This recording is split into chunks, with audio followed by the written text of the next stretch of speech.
The Domestic Policy Review of Solar Energy was announced by the President on Sunday, May 3rd at Golden, Colorado. The President called for development of an overall national strategy to speed the development and the use of solar technologies. The Domestic Policy Review Task Force, representing 24 federal agencies, held a series of meetings nationwide, and more than 10,000 people participated. More than 3,000 testified. I'm Eddie Albert, and I'm going to introduce to you just a few of those people. Many people have told us that this technology is impossible and still 50 years away. If someone tells you that, don't believe it. The idea is to be as self-sufficient as possible and get away from the big systems that we can't control. But there are enough people in it now who know what they're doing, who are building and installing quality products, and with the prospects of conventional fuel prices going up, the industry will make it. Look, it will help all of us. It's part of our future. It's the way we have to go for a lot of reasons. Not all of them are economic. Some of them have to do with the quality of our lives. We're reaching our goals here in San Bernardino. It's not easy. It's not easy because I'm a woman and I'm black. But we have to do it. There are a lot of exciting, creative solutions. It can be done. That's quite a cast of characters for any film. You'll meet all of them and some others, and you'll discover that even though they may disagree on how to do it or when to do it, they all agree that it will be done. Now, what is this it that they're all talking about? Well, this it is important to me because nothing would grow in my greenhouse without it. It's the sun. And it's important to the people you'll meet here. A new breed of American pioneers who represent a sort of a new grassroots interest and awareness in this country that we can get a lot of energy from the sun in lots of different ways, and that the individuals, the tinkerers, the entrepreneurs can do it themselves. They talk a lot about what they're doing. We're going to hear what they have to say, but they also do a lot. And that's what this is really all about.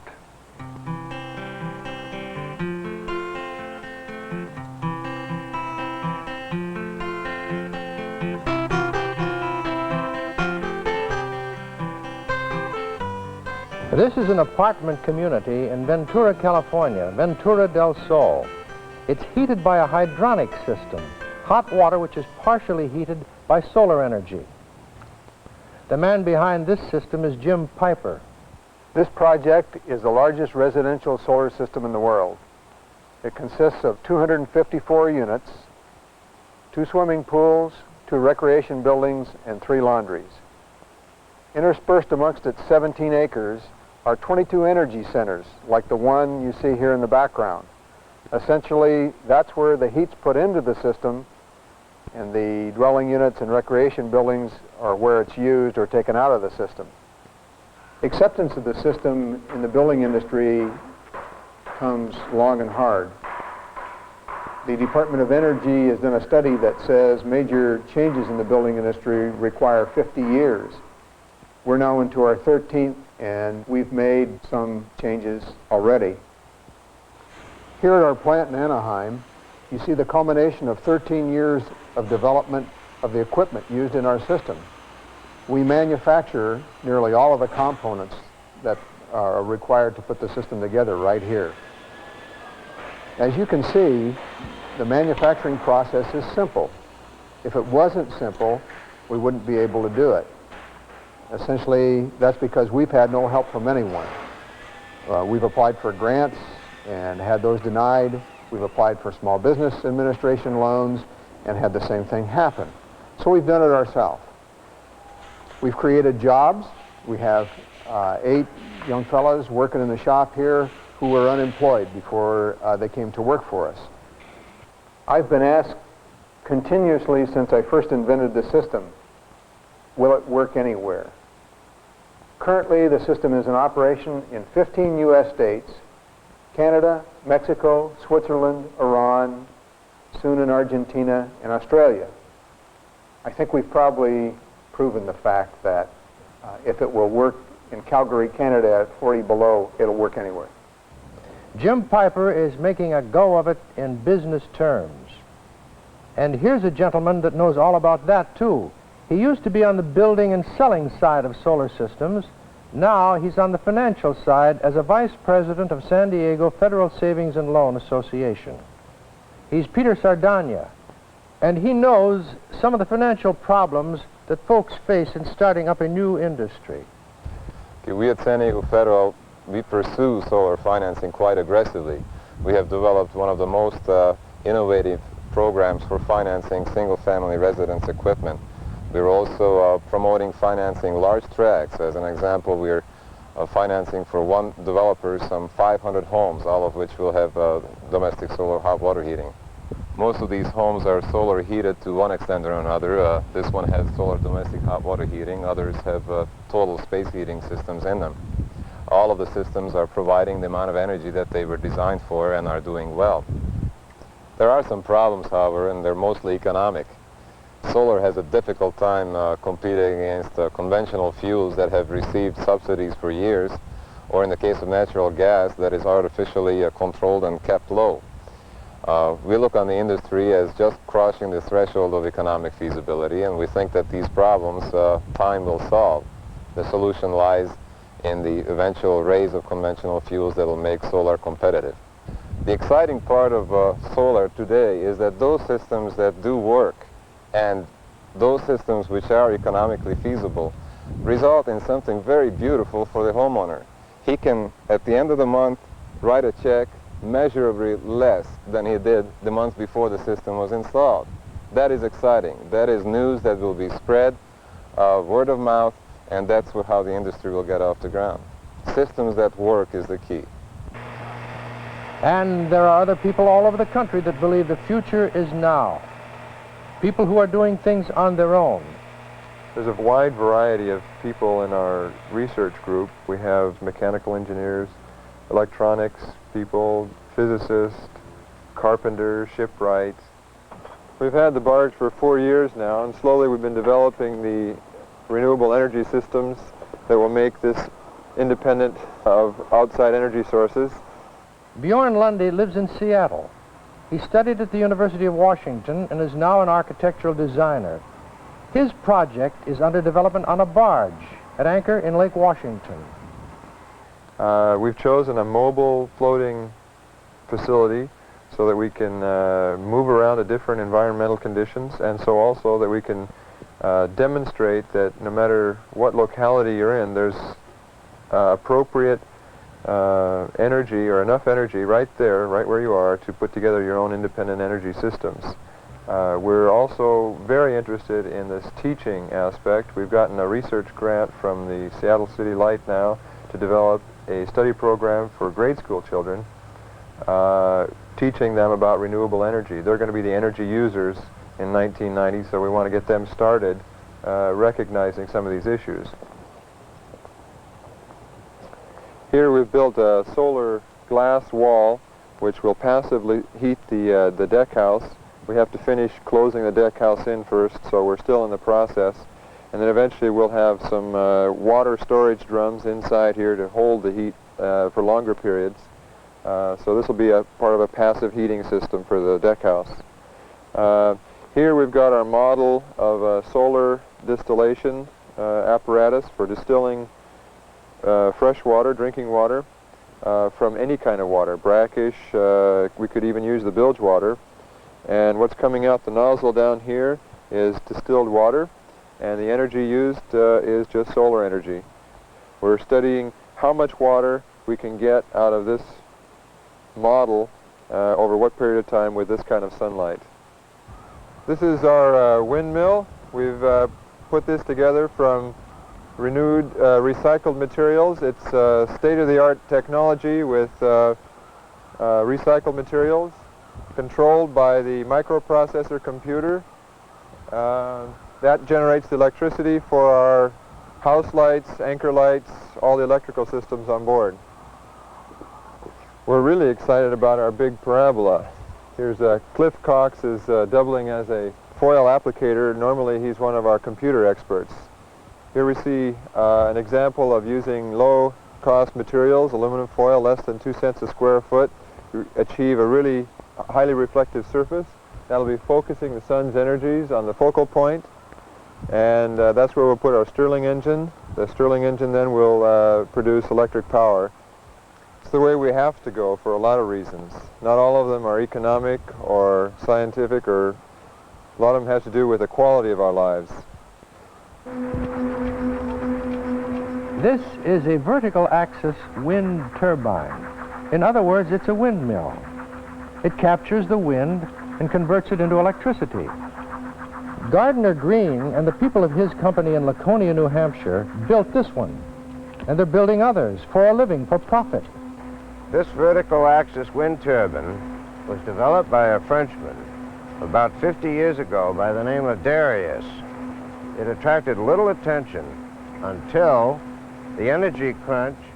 Gar Green is a successful businessman who has now turned his abilities to a new opportunity in the solar industry. The world in the future. This is a scale model of an old farm windmill, of which they sold hundreds of thousands all over the country, primarily used to pump water because it's primarily a slow-speed device. And it, as you can see, has a tail vane to keep it oriented into the wind, whereas our vertical axis wind turbines don't care which way the wind blows and therefore are non-directional. One of the many advantages of the Darius is that it can be easily stacked. This is a new solar conscious plant in Clearwater, Florida. And as you can see, a triple stack Darius is providing 3 times as much power as a single stack unit would. We can actually stack many more than 3. This sketch shows 2 double stacks, each stack feeding its own alternator. And then where we have a prevailing wind, we can have a power station array of stacked units. And there could be many, depending on the wind conditions. In the future, there certainly will be a large use of individual wind turbines in individual homes. At the present time, the equipment is a little too sophisticated, but as mass production is achieved and prices go down and equipment becomes more simplified, the many homes throughout America will be able to use the wind. Solar collectors and wind turbines go hand in hand. For when the sun doesn't shine, the wind usually blows. The Energy Task Force is a private, non-profit group of architects, engineers, and educators who provide energy-related technical assistance to low-income people around New York City. We formed around the rehabilitation of this urban homesteading cooperative here at 519 East 11th Street. Since the beginning of the industrial age, we have learned to rely more and more on technology. Ted Finch in New York City is trying to make technology work for the community on a human scale. Realizing that long-term occupancy of the building is largely dependent upon reducing fuel bills, we showed the tenants how to properly weatherize the structure. Once this was accomplished, we showed them how to install a rooftop wind generator and solar hot water heating system to further reduce bills. As a harbor city, New York is fortunate enough to have some tremendous offshore breezes. We plan to utilize this natural resource with the installation of a wind energy conversion system. The wind generator will provide electricity to aerate these compost piles. The compost will be provided to community groups for vacant lot gardens.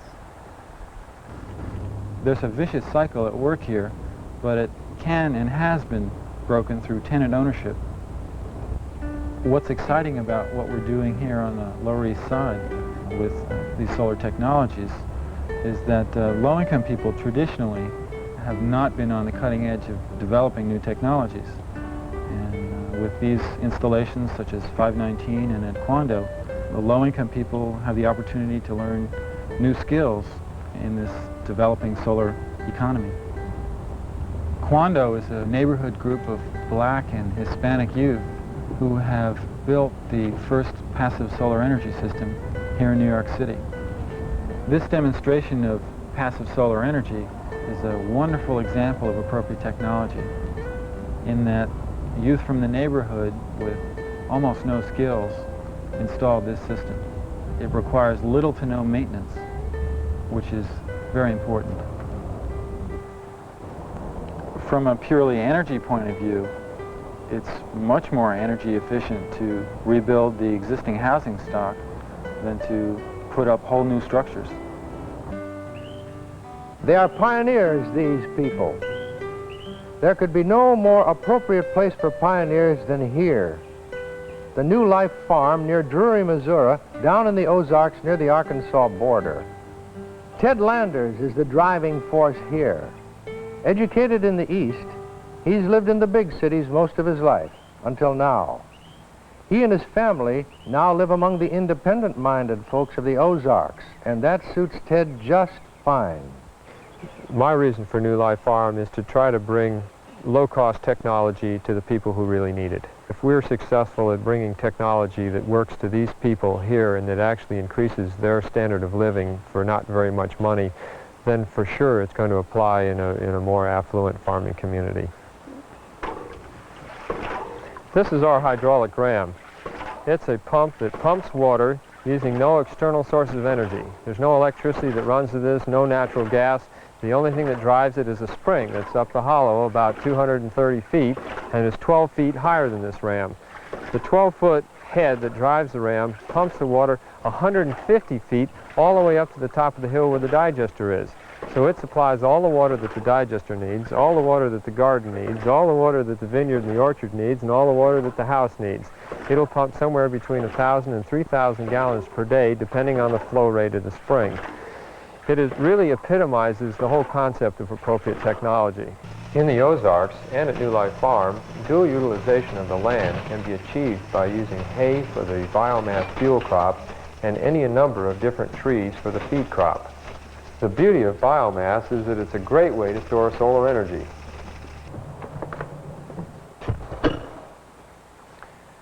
In the New Life Farm digester laboratory, we take water, we take the hay, we could add manure or soybean vines, corn stalks, any other kind of agricultural waste products, and put it in these tanks. Out of the tanks comes methane gas, which is a very clean burning fuel which everybody knows affectionately as natural gas. Half the homes in the United States are heated with natural gas. Not only can we heat homes with it, but we can run gas refrigerators, gas hot water heaters, gas stoves, and we can even convert diesel generators to make electricity off of methane gas.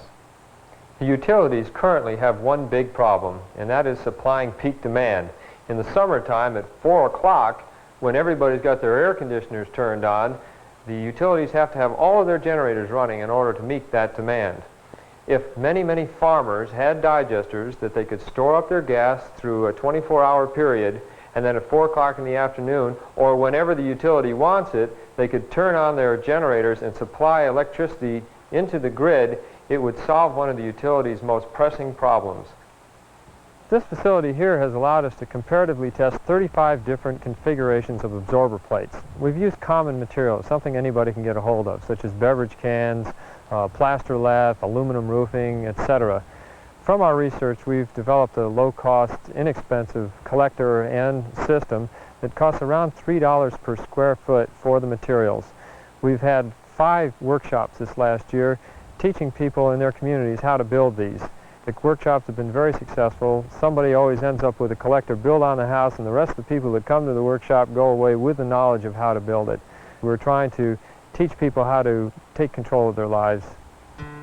Pioneers in pioneer country. Independence is what the New Life Farm is all about. But pioneer country is everywhere. And the frontiers of this expanding horizon of biosolar energy can be found lots of places in this country. Rudy Gunnerman chose Eugene, Oregon, because that's where he found millions of tons of waste materials that he believed could be put to use as a viable alternative energy source. What you're looking at here is called Wood-X. It's a man-made fuel which is made from fibrous waste. That means anything that grows in nature, which the sun helps to grow, can be converted into a high-potency fuel, such as you see here in my hand. This is a renewable source of energy, and each ton of this product produced can replace 3 barrels of oil, or we generate the same BTU output per each ton of product or 3 barrels of oil would generate. Except it is not just renewable, it's also cleaner than oil because there's no sulfur in this product. We take fiber waste as it comes either from the forest or from sawmills or from the fields. We disintegrate it into powder or into powder form. Then we take the free water off, bring it down in a rotating drum dryer or any type of dryer to a moisture consistency of approximately 20%. Then we are taking it to a pelletizing process. It is a high temperature process where the temperature is being generated through compression and moisture. In this process, we then separate the lignits and waxes, which are within a fiber product, using those as binders, and have the cellulose structure within this product free for combustion. In our own manufacture, we use about 10% of the BTUs produced in our own process. The waste in the United States are tremendously large. We have in excess of 1.5 billion tons of waste available. That does not mean that we can all use it, but if we could use the total waste, or close to the total waste, it would be enough energy to produce 20 quarts of new energy, or it would be actually more energy than we are today importing in oils. All across the land, these American innovators are joined by their industrial counterparts, large and small, who are producing a wide variety of solar and other renewable energy equipment for the mass market. These combined efforts will have a major economic impact on the entire industry, indeed on the entire country. Yes, this pioneering spirit is found everywhere and in all kinds of places. An abandoned laundromat in San Bernardino, east of Los Angeles, is being used as a very special sort of shop, a place where they're building solar energy systems. One of the positive byproducts of any new industry is that new jobs are created. So it is with the Community Development Corporation, and the person behind this unusual project is Valerie Pope. Here in San Bernardino, California, we're installing solar skylight water heaters. We're installing them on public housing for low-income people. The housing is owned by the county of San Bernardino.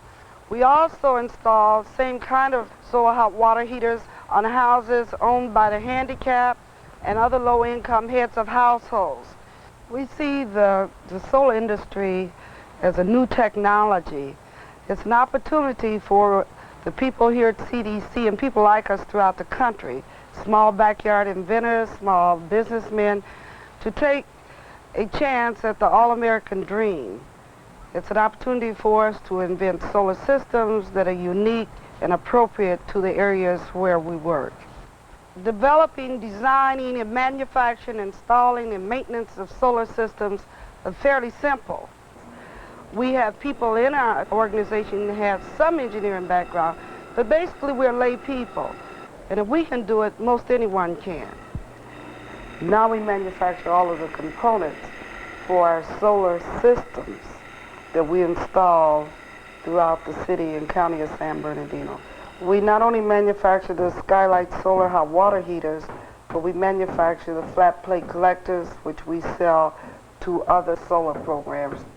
We attempt to give the people in training here a wide variety of skills in the energy-related fields. In our first solar project, we provided heat and hot water for 10 houses. We found that we had an excess amount of energy, and we decided to build greenhouses.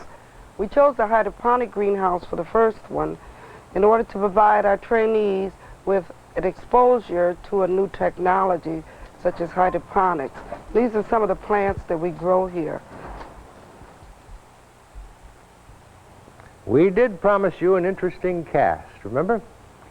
They're interesting because they're doing something important, something you could be doing in the days ahead, because our government will be encouraging communities to expand solar energy programs. We can join the pioneers who are already learning to use wind or hydroelectric or biomass or the direct rays of the sun as another source of energy. The Secretary of Energy has said that there will be a great adventure for this country as we move into the next century and as we turn increasingly to renewable sources of energy as a replacement for fossil fuels. At the end of that great adventure, solar energy will take its place as a vital and long-term energy source. These small-scale, decentralized technologies have to be combined with energy conservation. If we can be more efficient, we won't have to produce as much energy, thereby helping the environment, reducing our dependence on foreign sources, and making our society far less vulnerable to natural or man-caused disasters. Decentralized energy technology is, by its very nature, community-based. Contact the people in your community who are pioneering this great adventure.